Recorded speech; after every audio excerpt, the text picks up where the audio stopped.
tâm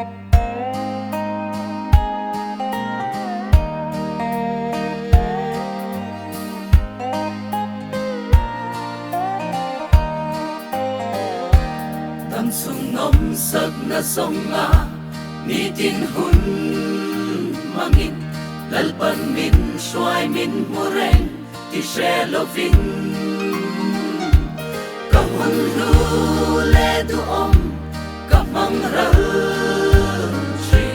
ma se malin ka om lo min kal san ngai lo dalam chang ni lo la chu pa he sing nun hian khoi lam nge a so ang le min shwai na ka tan lom na min zer tir ka tan dam na malin min om tir ngai lo ka lal i swa nama la ta ka ka pen bo sanin di mangai ban ti toin a om ne mo yang ema min mangai na ro pui asang ema ka shatia lo ani lalpa kalam chang ni lo la chu olalpa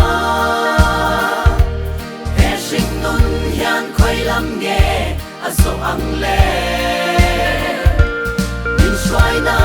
ka tan lom na min zer tir ka tan dam na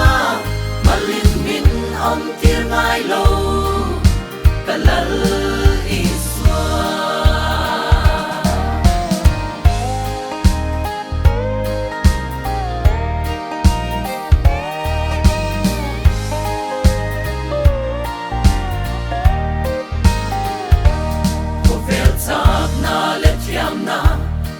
le mai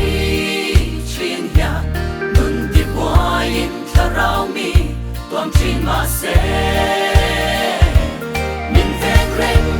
min kal san ngai lo i swan thamon ta kin om ra u ke in kho vel ka ngam ta hallelujah min mangai na ro pui hi ni re a om don lo a valu e min shwai na ka tan lom na min zir tir ka tan dam na malin min om tir ngai lo ka lal